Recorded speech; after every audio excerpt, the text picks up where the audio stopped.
ಇಂದಿನ ಗಡಿಯಾಲಂದು ಕಲಿಕಾ ಹಬ್ಬ ಕಾರ್ಯಕ್ರಮದಲ್ಲಿ ಕುಣಬಿ ಸಮುದಾಯದ ಧಾರ್ಮಿಕ ಆಚರಣೆಗಳ ಮತ್ತು ಸಾಂಸ್ಕೃತಿಕಗಳ ಒಂದೆರಡು ಮಾತನಾಡುತ್ತೇನೆ. ನಮ್ಮ ದೇಶ ಭಾರತ ವೈವಿಧ್ಯತೆಗಳ ತವರೂರು. ಪ್ರದೇಶದಿಂದ ಪ್ರದೇಶಕ್ಕೆ ಇಲ್ಲಿನ ಸಾಂಸ್ಕೃತಿಕ ಆಚರಣೆಗಳು ಭಿನ್ನ. ಭೌಗೋಳಿಕ ವೈವಿಧ್ಯದಂತೆ ಜನರ ಭಾಷೆ, ಆಹಾರ, ಉಡುಗೆ ತೊಡುಗೆ, ಹಬ್ಬ ಹರಿದಿನಗಳು ಸಹ ವಿಶಿಷ್ಟ. ಇವೆಲ್ಲವುಗಳ ನಡುವೆ ಹಲವಾರು ಸಮುದಾಯಗಳು ಅವರದ್ದೇ ಆದ ವಿಶೇಷ ಸಾಂಸ್ಕೃತಿಕ ನೆಲೆಗಟ್ಟಿನ ಮೂಲಕ ಈ ವೈವಿಧ್ಯತೆಯನ್ನು ಇನ್ನಷ್ಟು ಅಲಂಕರಿಸಿವೆ. ಅಂತಹ ಸಮುದಾಯಗಳಲ್ಲಿ ಕುಣಬಿ ಸಮುದಾಯವೂ ಒಂದು. ಧಾರ್ಮಿಕ ಆಚರಣೆಗಳಲ್ಲಿ ಭಕ್ತಿಯಿಂದ ತೊಡಗಿಕೊಳ್ಳುವ ಕುಣಬಿ ಸಮುದಾಯದ ಮನೆ ದೇವರು ಮಲ್ಲಿಕಾರ್ಜುನ. ಧಾರ್ಮಿಕ ಆಚರಣೆಗಳನ್ನು ಸಂಪ್ರದಾಯಬದ್ಧವಾಗಿ ಆಚರಿಸುವುದು ಇವರ ಹೆಮ್ಮೆ. ಕುಣಬಿ ಜನರ ಉಡುಗೆ ತೊಡುಗೆಗಳು, ಮದುವೆ ಸಂಪ್ರದಾಯಗಳು ವಿಶಿಷ್ಟ. ಇವರ ಮಾತೃಭಾಷೆ ಕೊಂಕಣಿ.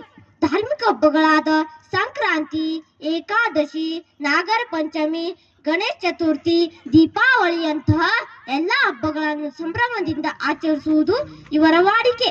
ಕುಣಬಿ ಸಮಾಜದ ಧಾರ್ಮಿಕತೆಯನ್ನು ಬಿಂಬಿಸುವ ಹೋಳಿ, ತುಳಸಿ ಹಬ್ಬಗಳು ಆಕರ್ಷಣೀಯವಾಗಿದೆ.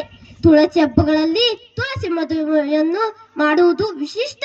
ಹಾಗೆಯೇ ಹೋಳಿ ಹಬ್ಬಗಳಲ್ಲಿ ಗುಮ್ಮಟೆಯನ್ನು ಪಡೆಯುತ್ತಾ ಊರಿನಿಂದ ಊರಿಗೆ, ಮನೆಯಿಂದ ಮನೆಗೆ ಹೋಗಿ ಕೋಲಾಟದ ಹೆಜ್ಜೆಗಳನ್ನು ಹಾಕಿ ಕುಣಿದು ಕುಪ್ಪಳಿಸುತ್ತಾರೆ.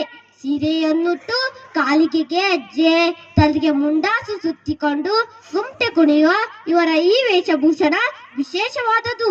ಇಂದಿಗೂ ಅವರು ತಮ್ಮ ಮೂಲ ಸಂಸ್ಕೃತಿಯನ್ನು ಚಾಚು ತಪ್ಪದೆ ಪಾಲಿಸುತ್ತಿರುವುದು ಹೆಮ್ಮೆಯ ಸಂಗತಿ ಎಂದು ಹೇಳುತ್ತಾ ನನ್ನ ಭಾಷಣ ಮುಗಿಸುತ್ತೇನೆ.